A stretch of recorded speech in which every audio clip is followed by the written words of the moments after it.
All right, hello everyone. Let's start the class. Right, so last class we talked about the simple linear regression. Right, so let's review a little bit and then let's continue with the next part.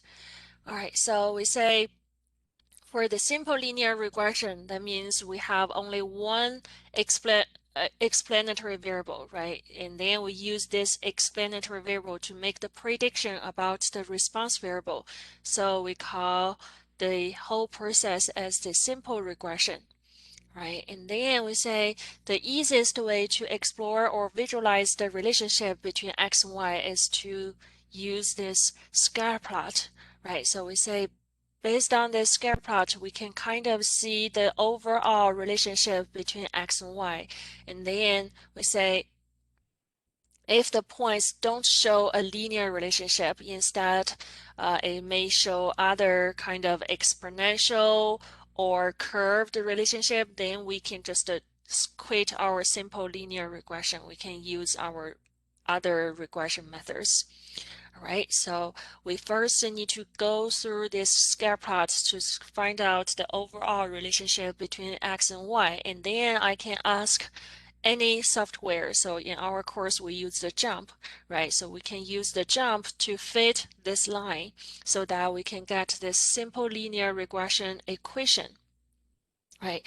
So we say for this equation, the overall in general, we have this in general format, right? We have the y hat equals to b0 plus b1x. And in this equation, we say the y hat is the predicted value when we plug in a specific value for x, right? And then for b0, we say we call it is the sample y-intercept. It is the value of y when the x equals to 0. But it may be not meaningful. Then here you need to determine by yourselves about whether when x equals to 0 makes sense or doesn't make sense. All right, and then next one, B1, we call it is the sample slope, right? So we say it is when x increase by 1 unit, the y hat, which is the predicted value of y, will increase by whatever b1 you have, right? And then we say if the b1 is a negative value, then that means your y hat will be decreased by whatever absolute value of b1, right? So we say when we interpret any it doesn't matter what results you want to interpret, right? In our real interpretations, we never interpret a negative value. We need to change the direction, either increase or decrease by a positive value. Right. And then next we talked about the correlation coefficient. Right. So we say the R can only measure the strength of a linear association. Right. So we say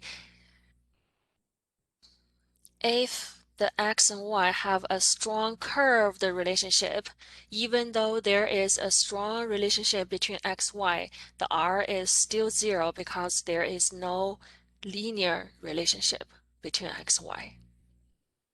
All right, and then we say r has several properties, right? R has no units.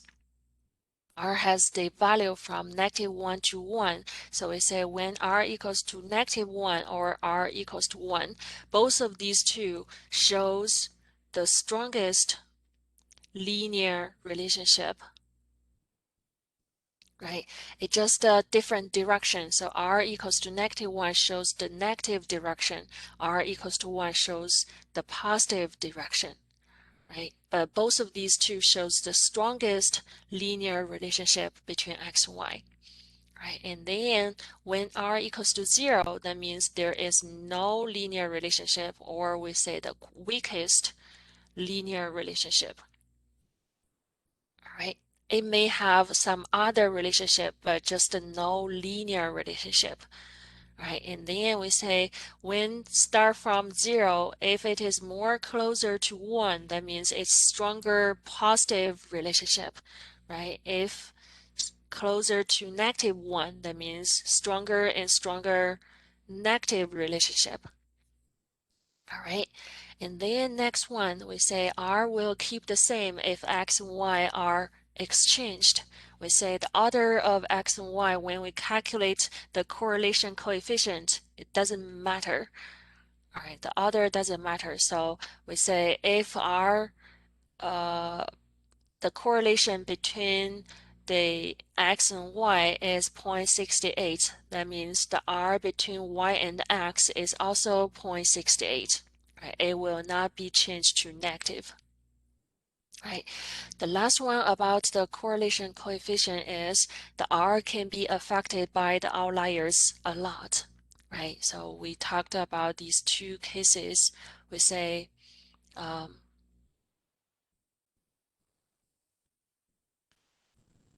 if we have a scatter plot like this, and then we have an outlier here, then this outlier makes the correlation weaker, right? And the other way, if we have a scatter plot like this, right, and then I have an outlier on the trend, then this outlier will make the correlation stronger. Right? But remember, both of these two cases, these two are outliers. These two outliers affect the original correlation coefficient, right? So both of these two, it doesn't matter, it makes it weaker or stronger. Both of these two outliers should be dismissed, right? Should be deleted from our data analysis. All right. Okay, so that will be about the correlation coefficient, and then we say the R tells the relationship between X and Y, and then when we fit a line, then the R square will tell us how well does this model fit our sample data. All right, so the R square will mirror the proportion of the observed variation in Y that can be accounted by X. All right, so that will be the way how you interpret the R square, right? So for example, if R is given to you is 0.8, that means what? That means your R square will be 0.8 square, which is 0.64. That means we have totally 64% of the observed variation in Y that can be accounted by X. The other 36% of the variation will be because of the sampling error. All right. Okay, and then the last thing about the simple linear regression is about its residual. Right, so we say the residual equals to the observed y minus the predict y. Right, and then we say, for example, in our scatter plot for this point, right? So for this point, if we use the same x value, and then for this point, when we make this sample, we observed this y. So this point, which is 449, is our observed y. All right, and then once we fit this line based on all of these samples, all of these points, then I get this equation. Now, when I plug in the same x value here, right, I can use this equation to calculate this predict y, and then this will be our predict y. That will be a difference between the observed y and predict y. That will be our residual E. Right, so residual is very, very important in the regression because it will tell us how well or what is the difference between what you predict and what you observed, right? So of course, we want the residual as small as possible, right? Okay, and then we say we went through this example and then we learned about another concept, which is the extrapolation, right? So we say we can only make the predictions between 7 to 11 in our sample. Right, so in this range, we can do any prediction based on this equation, but we cannot make the predictions outside this range because outside of this range, we don't know what will be the trend. All right, so if you make the predictions out of this range, then you are making a big mistake, and this mistake is called the extrapolation. Right, so this mistake should be avoided. All right, okay, and then last class we also talked about, we say our regression equation is just based on our sample, right? Just based on our 52 stores, but we actually want to study about the whole population, right? So we want to use the sample regression to estimate the population regression. Right, and then we call this y hat equals to b0 plus b1. This as the simple linear regression equation. Right, so we call it is the simple regression equation, and then the corresponding population regression, we call it is the model. All right, and then we say when we do the real data analysis, what will be our step? What is our first step? We say before we do anything else, we just think about the whole case, right? So we need to think about what variables do we have, right? So we say we have one variable, and then we want to use this variable to estimate or make the prediction about the other variable. All right, that means I have two variables. One will affect the other one. So one is explanatory variable. The other one is the response variable. One is x, one is y. All right, I want to set up a equation or a relationship between x and y. So before you do anything else in your mind, you know what is your goal for your data analysis. You want to set up a relationship between x and y. Then the first thing you need to do is to state your model. All right, so my model is I want to set up a relationship between the x and y. All right, so now this is my model. How I can estimate them? I need to select a sample because I don't have enough time and money to select all the informations in this population. All right, so I randomly select a sample, and then based on the sample, I can fit the line based on the software, right? So that I can get the equation y hat equals to b0 plus b1x. We have the detailed value for b0. We have the detailed value for b1. All right, and then this is about the sample. We can use this to estimate the whole model. All right, so that will be our whole process of the linear regression. We first set a model. We know we want to find a relationship, something like this. Right, and then we randomly select a sample so that we can get an estimate. We use the B0 to estimate the beta 0. We use the B1 to estimate the beta 1.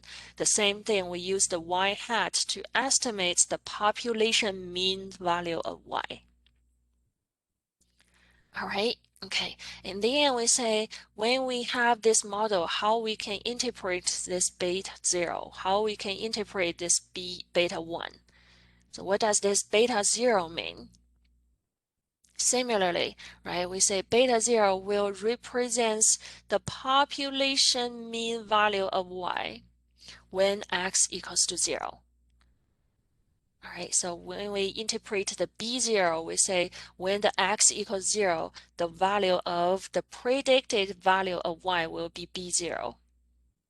But now, when we interpret the beta 0, it is about the whole population. So we say when x equals to 0, the population mean value of y will be beta 0.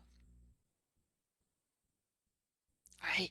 Similarly, when we interpret this beta 1, we say when we interpret this b1 is when we have one more unit or we increase the x by 1 unit, the y hat, which is the predicted value of y, will increase by b1.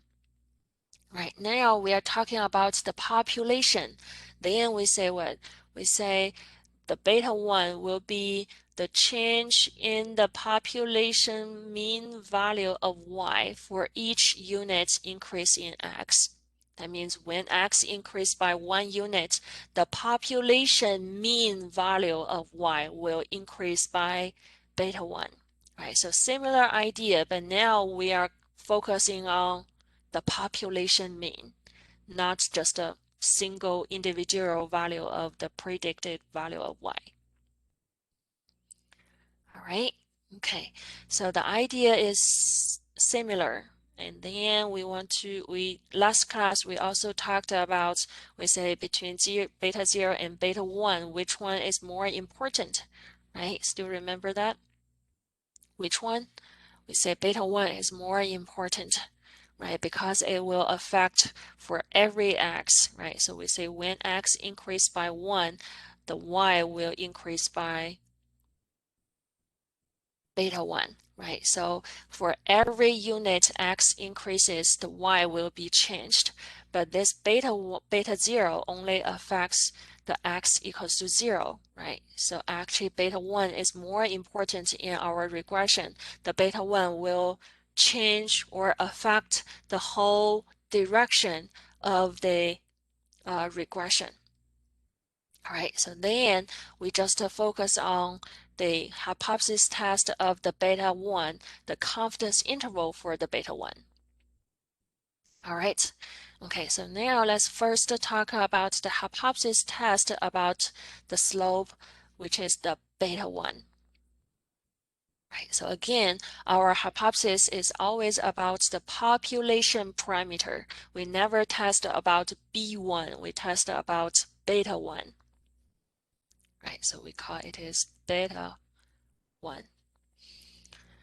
All right, okay, so what do we want to test about? We want to test about beta 1, but we actually do not have any specific value of beta 1. So actually, when we test about beta 1, we want to test whether this beta 1 is equals to 0 or not equals to 0. So now think about what will happen if the beta 0 equals to 0. Beta 1 equals to 0. If beta 1 equals to 0, that means the whole term here will be equals to 0. That means the y will be just be a constant, right? So here I draw a graph of this case. That means if this term beta 1 equals to 0, this term is gone, then the y will be always a constant. That means it doesn't matter what x value is, the y will keep the same. That means x will not affect y.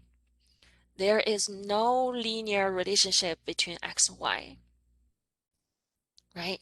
So if x and y even don't have the linear relationship, then our linear regression actually is not meaningful.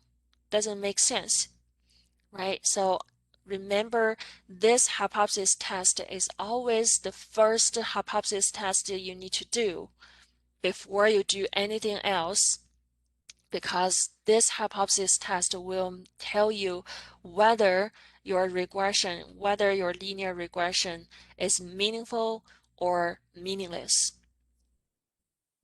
All right, so we say if the beta 1 equals 0, that means x will not affect the y. That means x and y are not linearly related.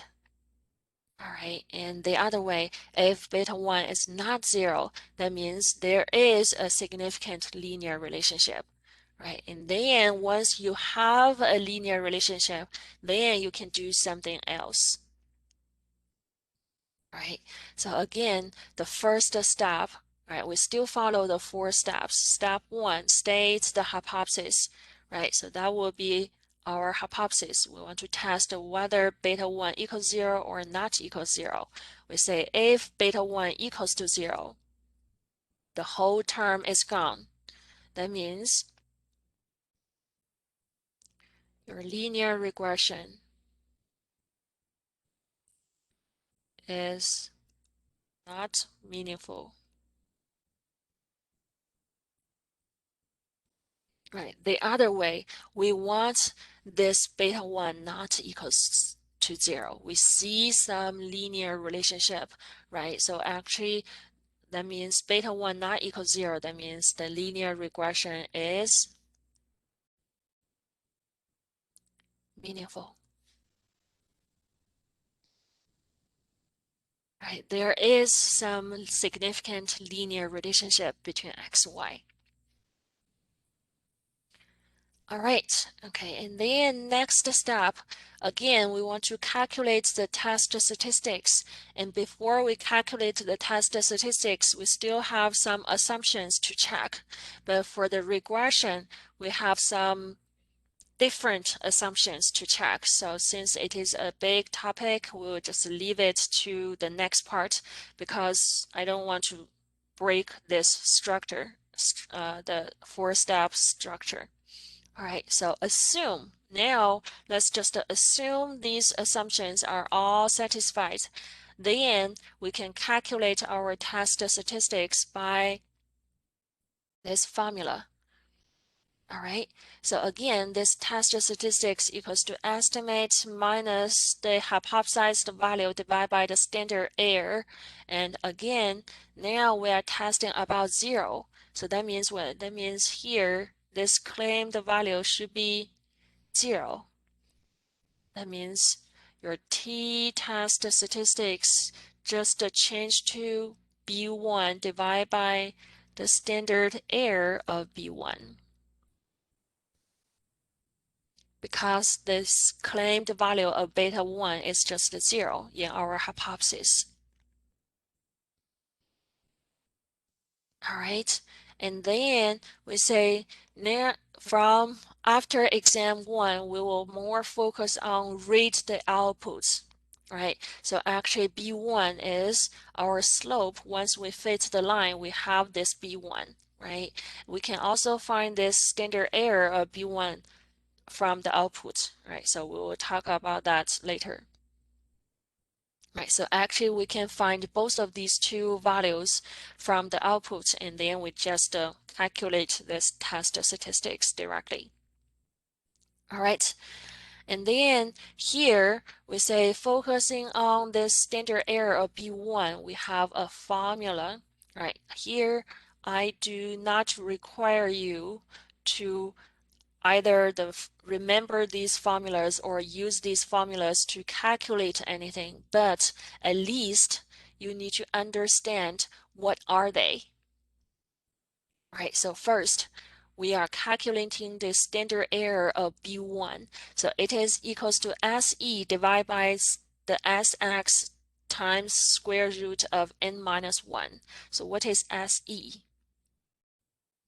SE is calculated from this formula, right? But actually when we look at this formula, the y minus y bar or y minus y hat is the residual, right? Or we call it is the error, right? So now we squared this error and then sum together and then divide by total number of them. So actually I'm getting for the under the square root, I'm getting the mean squared error, right? And then I take the square root of the mean square error. Then we call the SE is the root mean square error, short for RMSE, right? So it is the root mean square error. And itself is actually is just a standard deviation of the residual. Right, as what I tell at the beginning of today's class, I say the residual is very, very important in the regression because it will tell you how well is the model, how well is your regression. We want the residual as small as possible. Right, so of course we want this root mean square error to be small as possible. All right, okay, so that is the standard deviation of the residual. It is also called the root mean square error. Right, this is also the name shown in our output. All right, and then this Sx is the standard deviation of the x. Right, so when we have our data, right, we have all the values of x. There is some variations in the x values, right? And then we can calculate the standard deviation of x. So this is the Sx. So we use the standard deviation of the residual divided by the standard deviation of x times square root of n minus 1. So you don't need to remember these formulas. You just need to understand what are they, why the standard deviation of residual is called the RMSE, the root mean squared error. Right, and then this one is called the standard error of B1. All right, okay, so now once we have the outputs, we can just easily to calculate this test statistics, right? So we do not have another option. We don't have the Z test statistics. We only have T test statistics, right? It follows the T distribution. And then the third step, step 3, is still find the p-value.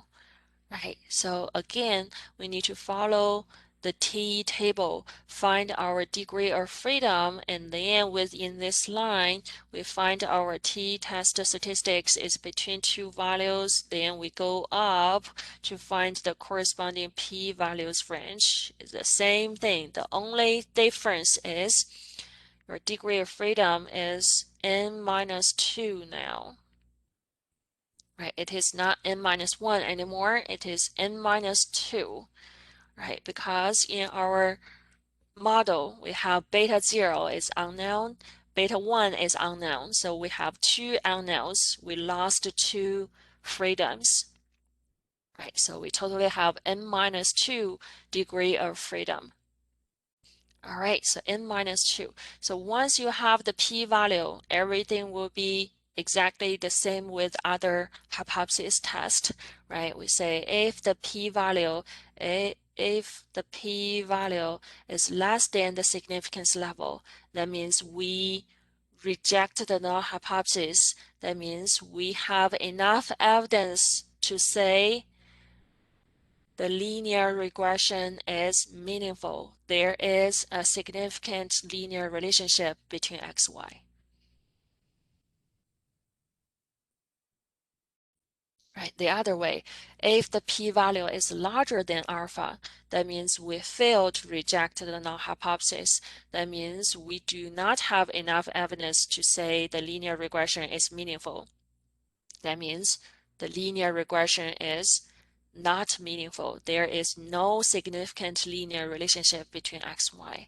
That means we can just stop here now. We don't need to continue. All right. Okay, so that would be our first hypothesis test about the slope beta 1. But actually, we are just testing about whether it is equals to 0 or not. But we still want to know what is the detailed value for beta 1, right? So since it is not equals to beta 1, since it is not equals to 0, then we can continue to get some interval. We call the confidence interval for the true slope of beta 1. Right, so that will be our next step. Since it is not 0, then what is its value then? Right? So then here is the formula. We say it's equals to B1 plus minus the T star times the standard error of B1. It's still follow the same format, right? So for any confidence interval, we use the estimate plus minus the margin of error, right? So we say we want to get the confidence interval of beta 1, then we use B1 to estimate the beta 1. We plus minus the whole thing here, the margin of error, which is T star times the standard error of B1. All right, okay, so again, how to find the T star? Is this the same with the t-test statistics? Of course not. You need to find your T star in the T table, right? So you combine your degree of freedom. Now you have n minus 2 as the degree of freedom, combined with alpha over 2, and then together you find your T star. All right, and then again from the outputs you can find the B1 and the standard error of B1. So it's just calculations, right? Okay. The point is how you can interpret your confidence interval.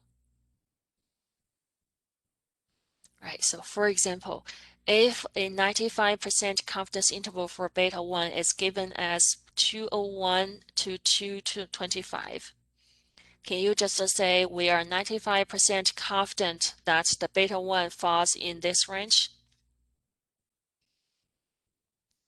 It doesn't make sense for your customer who didn't take this class before, right?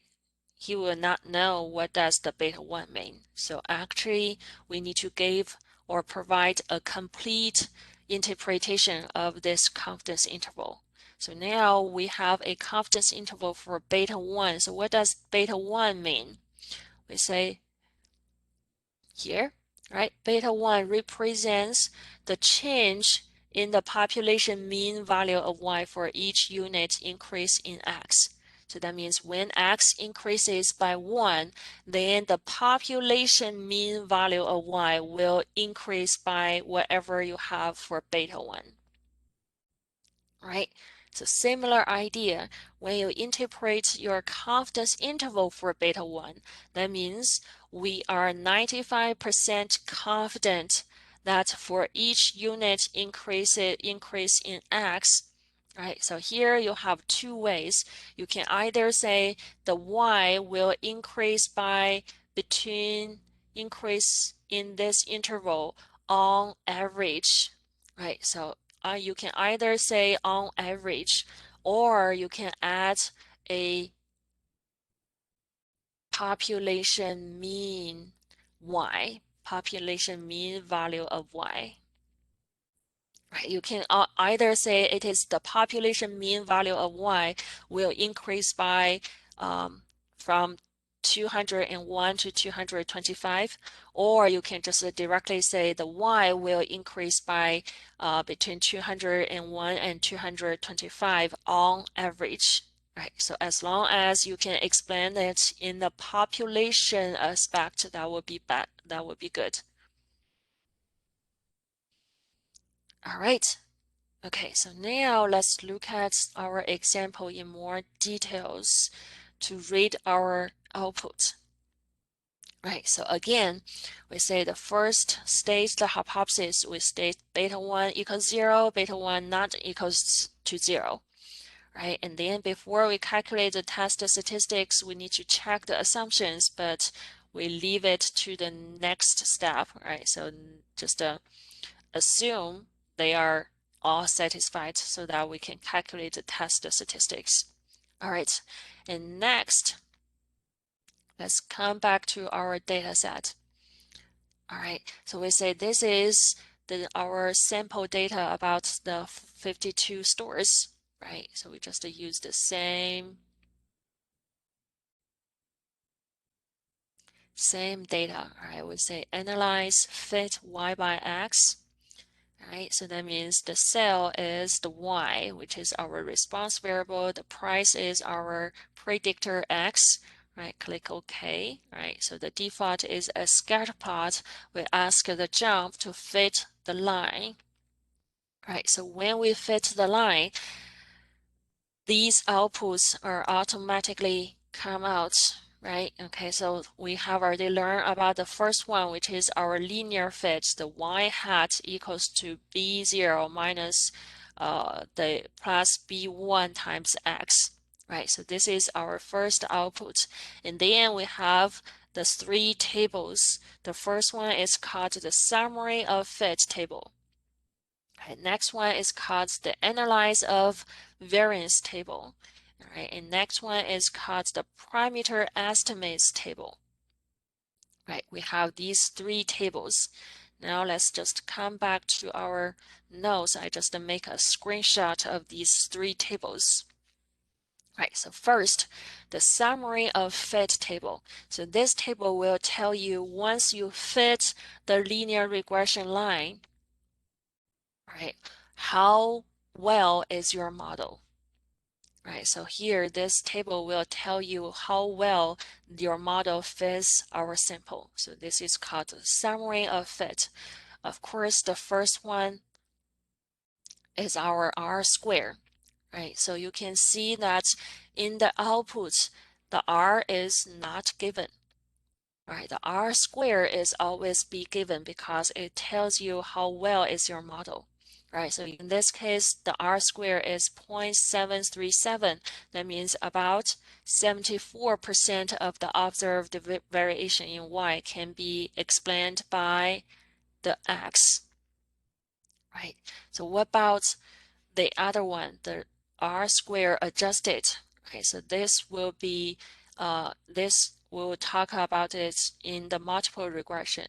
So in the linear regression, we do not use the adjusted R square. All right, and then next one, the root mean square error. Is this familiar to you? We talked about this, right, when we have these two formulas, right? So we say it is the mean squared error and then take the square root. So that's why we call it as root mean square error, right? Root mean square error. All right, so actually it is just the standard deviation of the residual. All right, so then here we say this is just the standard deviation of the residual, which is 156. Why this root mean square error shows in this table? Because both of these two tells you how well this model fits the data. This R square tells you the proportion of the variation in Y that can be expanded by X, and this one tells you what will be the variation caused by the sampling error, which is the other kind of variation in Y. Right, so both of these two together, right, these two together will tell you the variations, observed variations in Y. One part is explained by X, the other part is explained by the sampling error. Right, both of these two are important to tell you how well is your model. All right, okay, next one is the mean of response. So what is the mean of response? Response is the response variable, right, which is Y. So mean of Y actually is Y bar, right, which is the mean of Y. Although we do not use Y bar here, but it is belongs to the summary of fit table, right? So next one, the last one in this table is the observations, right? That means it is your total number of observations in your sample, which is 52, right? We totally have 52 stores. We totally have 52 points in our scatter plot. We have 52 pairs of data values, right? So our sample size is 52. All right, so that will be our first table. The other table, the analysis of the variance, right? So actually this is a very famous table for every regression process, right? It doesn't matter you have the linear regression, you have the multiple regression, you have the uh, uh, logistic regression, for any regression, robust regression, right? So for any regression, ANOVA, we short for ANOVA, right? So this is the famous ANOVA table. When you read the research paper, we always talk about the ANOVA table when you do the regression, right? But this ANOVA table is not working very well for our simple regression because this summary of fits just contained all information. So actually these two tables contains just a repeated information. For example, this 24528, right? So actually this is the mean square error, right? So actually this is the mean squared error. So actually this is just the square of the SE, right? So the SE, which is standard deviation of the residual, is just the root mean square error. So actually here is the mean square error. So actually the relationship is just this 24,528 is just a square of 156.6. Right, but this ANOVA table is very important for some, especially for the complex regression process, right? So we will talk about this ANOVA table more in the multiple regression.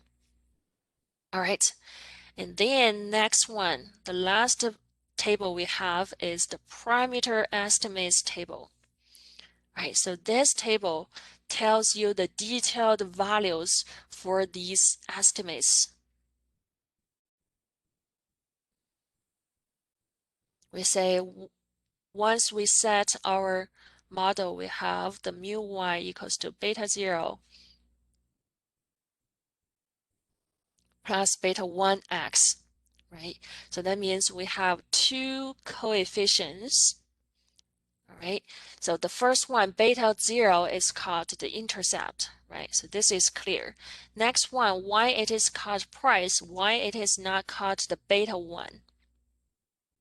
Because the beta 1 is the coefficient of this variable, right? So x is the price, right? So that's why it's in the output or in any software, it will not tell you it is beta 1, right? It will tell you it is about this variable, right? That means this line is about the coefficient for this variable.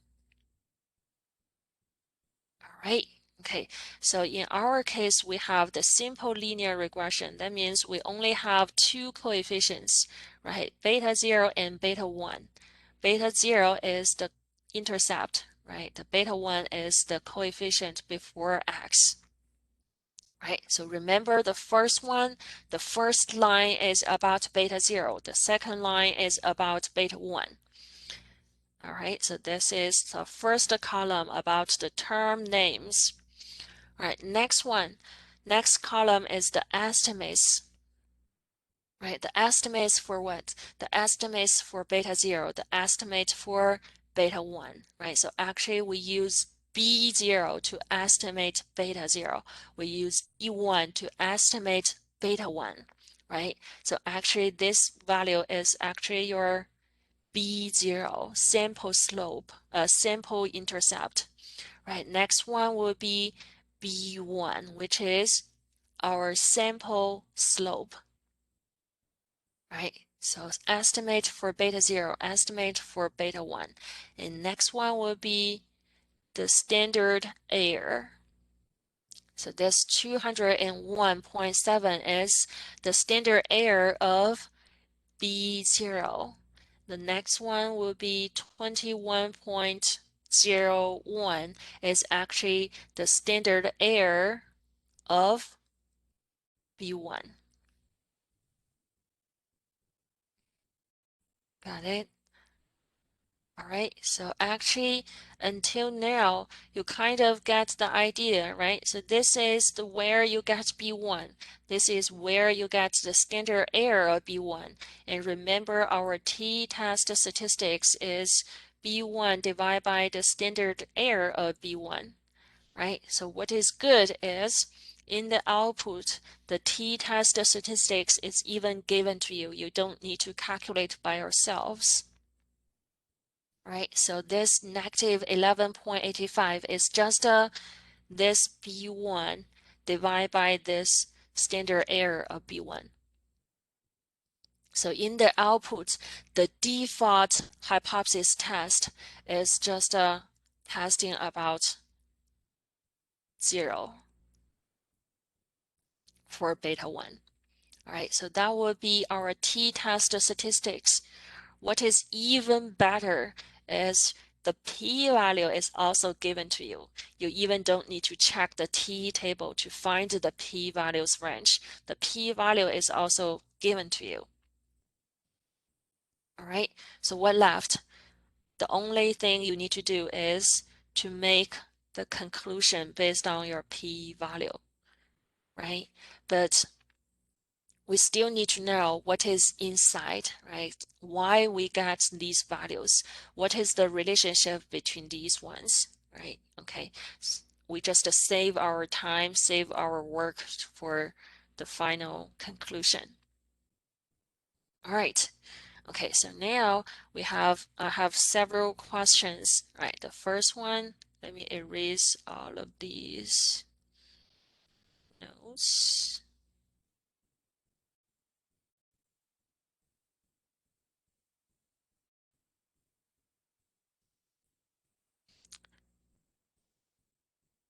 All right, so first question. What is the value of the standard deviation of residuals? What is this value? First, the standard of the residuals is the standard deviation of residual, right? So actually this is SE, right? So what is SE? SE is called by the formula of it, right? The formula is showing you it is the root mean squared error. Where to find it? In the summary of fit, right? The root mean square error is just a 156.6. So this is the standard deviation of residuals. All right, okay, so second question. What is the estimate for beta 1?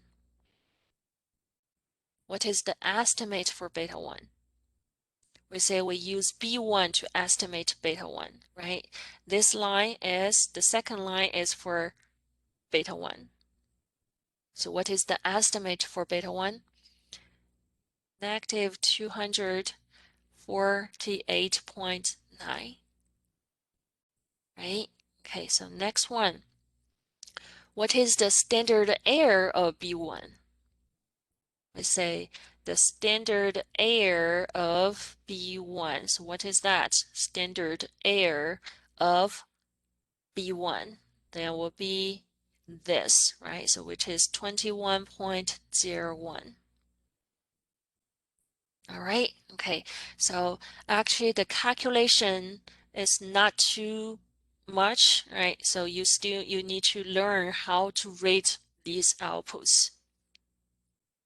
All right, and then next one, we say what are the hypotheses to test about whether the slope is meaningful?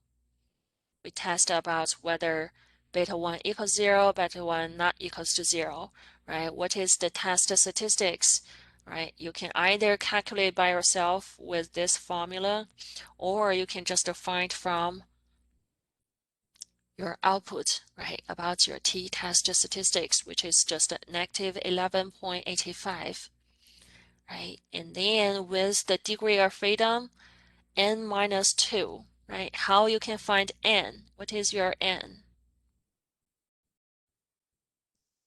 where to find your sample size n in your summary of fit table, right? So this is where you find this sample size n, which is 52, right? So once you have 52, that means your degree of freedom is n minus 2, which is 50.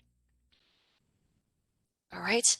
Okay, and then next question, at alpha equals to 0.05, what is your conclusion?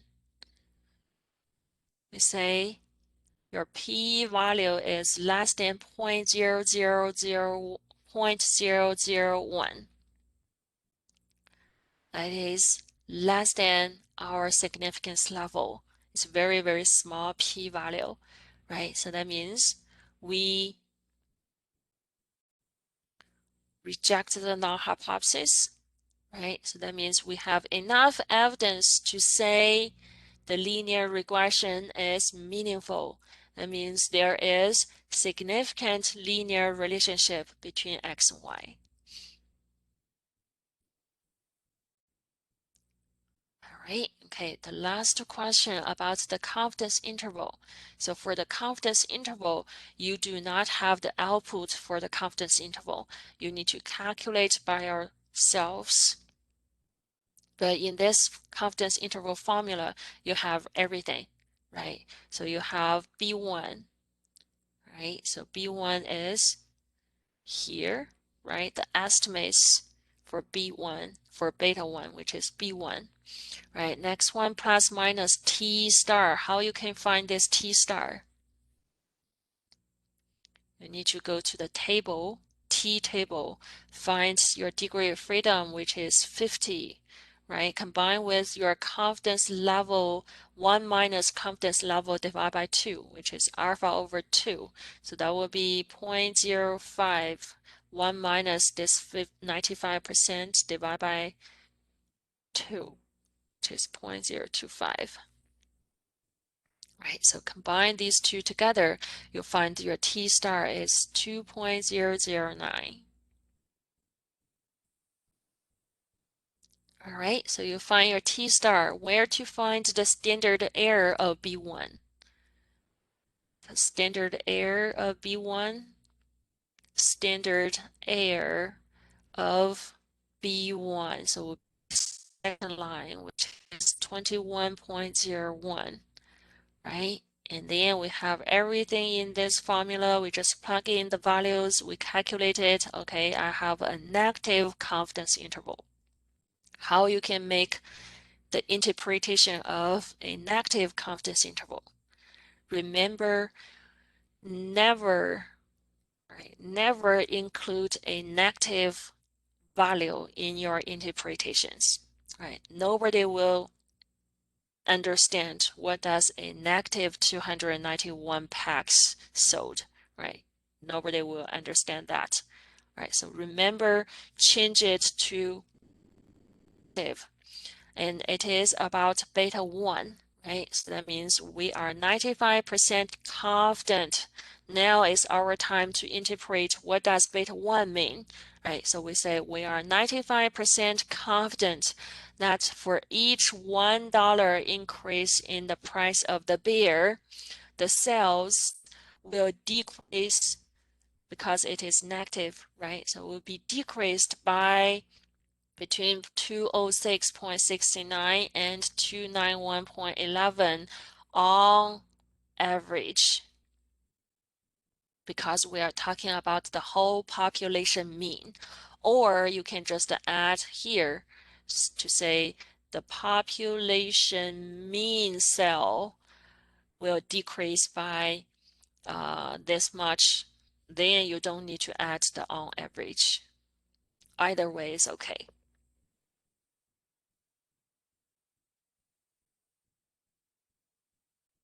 All right. Okay, so now it's our time to come back to talk about our regression assumption. Right. So for the regression, we have these 4 assumptions. Right. The first one is called the linearity assumption. Right. So based on the name, we need to check their linearity, right? So how we can check that? We need to look at our scatter plot, right? So before we can test whether there is a significant linear relationship, at least it looks like a linear trend, right? So in this case, the first thing is you need to see there is some linear relationship between x and y. If it shows like this, you even don't need to test whether beta 1 equals 0 or beta 1 not equals to 0. Of course, beta 1 will be 0 because there is no linear relationship. All right, but in this case, it shows a linear relationship. Then our next job is to test whether this linear relationship is significant linear relationship or not significant linear relationship. All right, so first one, we need to use the scatter plot to see, okay, x and y shows a linear relationship for the linearity assumption. All right, so next one, the independence assumption. Here will be the same as Euro. We need to make sure the sample is randomly selected so that these 52 stores are independent of each other. All right, and then the third one, equivariance assumption. All right, so what does that mean? We say when we make the scatter plot, right, I want the points are equally distributed. I do not want, even though they don't have a very strong linear relationship like this, but I still want these points to be equally distributed. I do not want the points just like, okay, I have some points here and I have some points here. And then we say, okay, overall it shows a linear, positive linear relationship, but actually within each group, it doesn't have any linear relationship. That would be very confusing, right? So in this case, we want these points to be equally distributed over the range of the x. But in our example here, we kind of have one group here and the other ones as one group. So we say there is some clumping in the scatter plot, right? Okay. It looks like they are not equally distributed. And then we have another way to check this equivariance assumption, either by the scatter plot, right? So we say some clumpings, right? But then we can use this residual plot, right? So what is a residual plot? We say this is our original data, right? And then we fit the data with this line, and then based on this line, I can plug in the value of x, and then I can calculate the predicted value of y, right? And then these ones are the observed y, right? So we can ask the jump to get all the residuals, right? So I can ask the jump to save the residuals to my original data set. So actually these ones are the residuals, right? And then I can plot the predicted value, which is our y hat, with the residual. All right, then this plot is called the residual plot. And then from the residual plot, we look at the pattern of all the points. Right, so if you see a fan shape or you see a cone shape, then they are not equally distributed. Right, so in this case, this assumption is not checked. I just made a bad example here. All right, so we want what? The good case is we want these points to be equally distributed about the line of 0. So we want the residuals going up, some of them below 0, some of them above 0, some of them below 0. So actually I want the residuals to be equally distributed about the 0 line. We do not want to see some cone shape or fan shape. All right, so this is the residual plot. Actually, you can use either the scatter plot or the residual plot. Right, my suggestion is the residual plot. It is easier for you to find the pattern. All right, so that will be the equivariance assumption. The last assumption is the normal population assumption, or we just call it is the normality assumption. Right, so here, what do we want to check?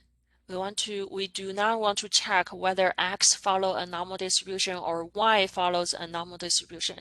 We want to check whether the residuals will follow a normal distribution. All right, so here, remember, we just have all the residuals, right? And then we can use the residuals to draw the histogram. Right, so we kind of get the histogram of the residual to see whether the residuals follow a normal distribution. All right, so in this case, it doesn't follow a normal distribution, it is skewed. Right, or you can use the other one, which is called the normal quartile plot.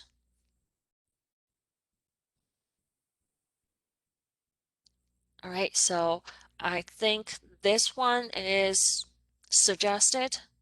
Right? It will be more clear to see whether our assumption is checked. Right? We want these points to be straight and no outliers. Right? So in this case, of course, these points are curved. They are not straight. Right? So that means this assumption is still not checked. We want these points to be straight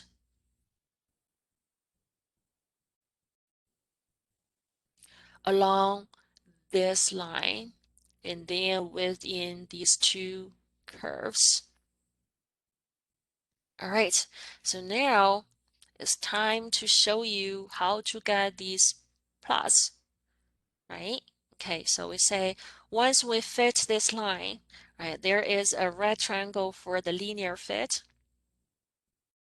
All right, and then there is one option called the plot residuals. Remember, when we check the assumptions, we checked whether the residuals follow a fan shape or cone shape.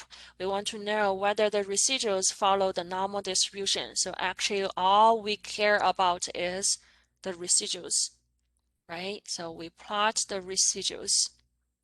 And then you will have kind of many plots, right? The first one is our residual plot, which is the predicted value of y versus our residual, right?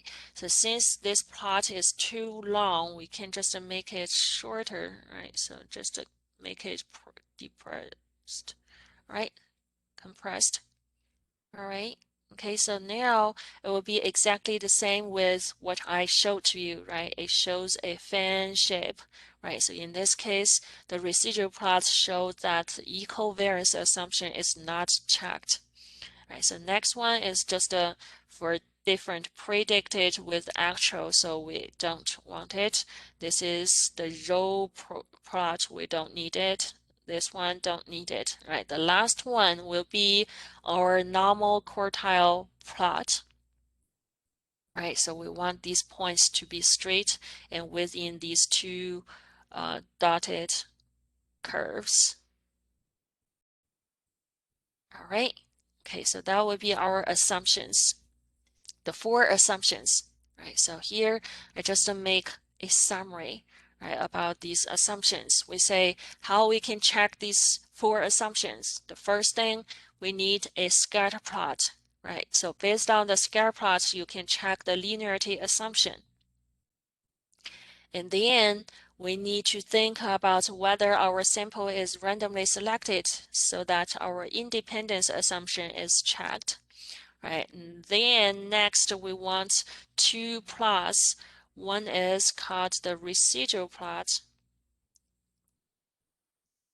to see whether there is a fan shape or a cone shape, right? And then we say we want this normal quartile plot, right, to see whether the points shows a straight line so that we have the normality assumption. All right, okay, and then the last topic, right? So actually this topic we have already talked about, which is how good is our model, right? So there are two things to check. One is your R square in your summary of fit table. The other one is the mean square error, which is MSE.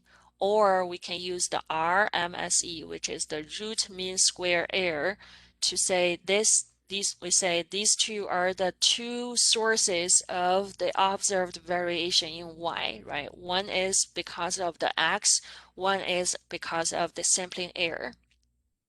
Right. So whenever we want to say, okay, how well is your model, you need to state these two things, which is the first one, what is your R square? And next one, what is your MSE? Right. We say, what is MSE?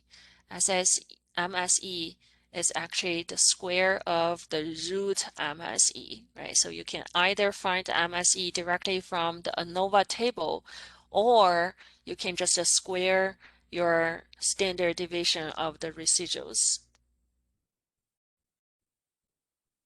All right, so these two things are always the thing you need to state out to get some idea about how well is your model. All right, so the last big topic, right, in this chapter is we have another two more confidence intervals, right? So we say, based on the sample, we have y hat equals to b0 plus b1x, right?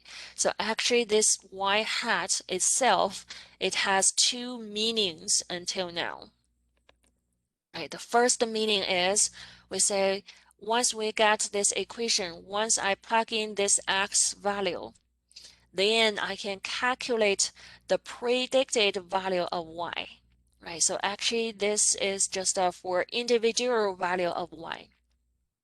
But the other way, we say we have the model mu y equals to beta 0 plus beta 1x, right?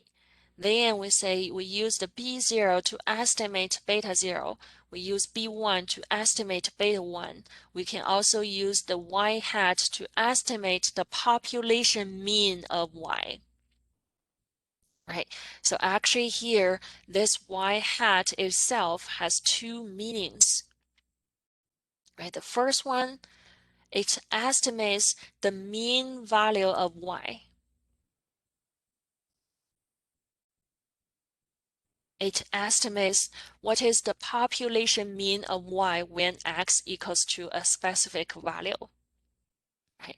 The other way, it also predicts the individual value of y when I plug in the x into this equation.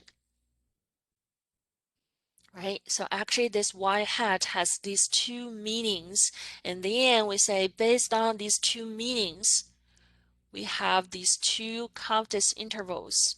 Right. The first one, we want a confidence interval for a estimated mean value of y when we are given a x. So we say, when I give you a x, what is the confidence interval for the mean value of y? What is the population mean value of y? All right. The other confidence interval is we will, again, given a x value, what is the confidence interval for the predicted individual value of y? All right, so I just predict one value of y, and then what is the confidence interval of that. All right. Okay, so since both of these two are confidence intervals, we just make a little bit difference. We call this is the confidence interval for the population mean of y. The other one we call it is the prediction interval. Right, so that we can kind of get a difference between these two. All right. Okay, so now let's look at the first one, the confidence interval for the estimated mean value of y.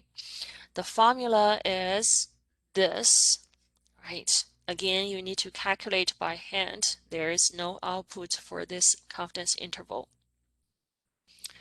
All right, so now the first one, what is y0 hat? We say in general, when we plug in the x value, so here I call this x0 as the value I want to plug into the equation. So that's we have y hat equals to b0 plus b1x. All right, now I plug in the value of x0, right? And then I want to use this equation to calculate the y hat. Then I call this y hat as y0 hat. Right, so actually this x0 is a specific value. It can be 10, can be 5, can be 2, can be any value you want to plug into in your equation. So I just use the x0 in general. Right, so that means when you plug in the x0 into the formula or into the equation, you can always calculate the y hat 0. Right, and then next one, you have the estimate plus minus the t star. So the t star is the same, right? You need to go to the t table to find the combination of degree of freedom and alpha over 2. Right, and then times the standard error of mu 0 hat, because we are getting the confidence interval for mu y. Right, so what is this standard error? The standard error equals to square root of the standard error of b1 squared. So we can find the standard deviation, a standard error of b1 in the formula, in the output, right? Times, okay, so let me make it larger maybe.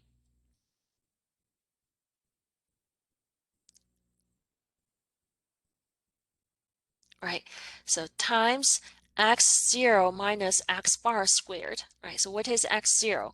X0 is the value you plug in to get y0, right? Y0 hat. Right, and then this x bar is the mean of all x values. Right, and then what is this SE squared? SE is the standard deviation of the residual, or we call it is root mean square error in the output, right? Squared, that will be just a mean square error, right? You can either find this mean square error from the ANOVA table, or you can just use the root mean square error and then squared. All right, and then divide by the sample size n. We can also find n in the output. All right, okay, so that will be the confidence interval for the estimated mean value of y, confidence interval for mu y. Right, now let's talk about this prediction interval. Right, so actually everything is the same, exactly the same. The only difference is for the standard error of y0 hat, because we are talking about the confidence interval for y hat, right? So the standard deviation of y0 hat in this formula, we just have a extra term for the variation, right? Because what? Because in the last confidence interval, in this confidence interval, we talk about the population mean. We take the mean of it. So of course, the mean will always have smaller variation than just the individual, right? So that means when we calculate the confidence interval for the individual value of y, there will be another source of variation, which is just a SE squared, right? So that would be the only difference in the formula, right? The formula here would be exactly the same.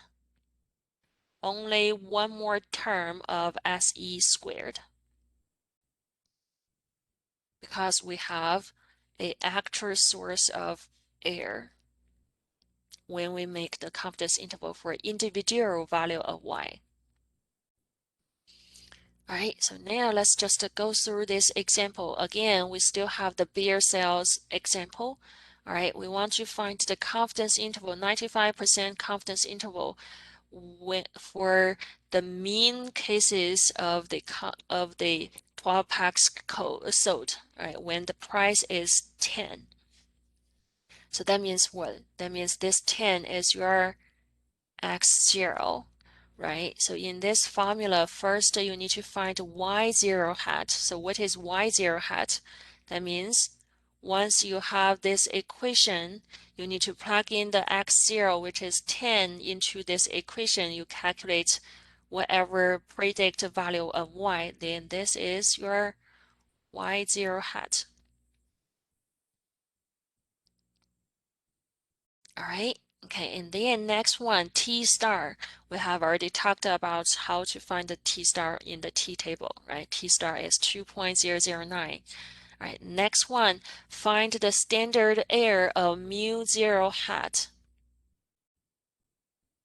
Follow this formula, right? So that will be the standard error of B1 squared. So what is the standard error? This is the standard error of B1, right? So actually this is just a standard error of B1. And then you need to square it, right? So that we have 21.01 squared, right? Times x0, which is our price when you plug in into the equation, right? So that will be the 10 minus x bar. What is x bar? X bar is the mean of x, right? So here I get the distribution for x and distribution for y. So the mean of x would be 9.55.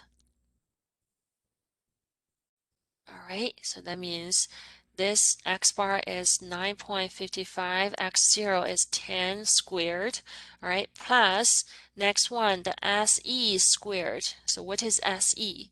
We find it from the summary of fit table, which is the root mean square error, right? So that will be 156.61 squared divided by your sample size n, which is 52. All right, and then after your calculation, you have the confidence interval here. All right, and then how we can interpret it. That means when we are 95% confident that when the price equals to 10, the mean number of 12 packs sold is captured in this interval. Or you can say the number of 12 packs sold is captured between these two on average, right? It doesn't matter which way you prefer. All right, so we are talking about the population mean value of y. All right, and then next, we want to find the 95% prediction interval when the same thing, when the price is 10. That means everything is the same.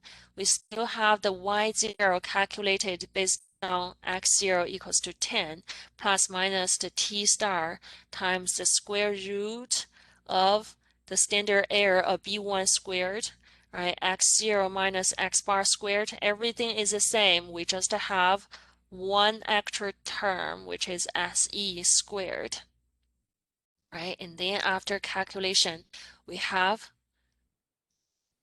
this confidence interval, right? You can see that the variation is much larger. The confidence interval width is much wider than the confidence interval, right? So again, we are 95% confident that when the price equals to 10, the predicted Now it's about the predicted value, right? So the predicted sale of 12-pack cases in a week is captured between these two. All right, so that will be all for this chapter.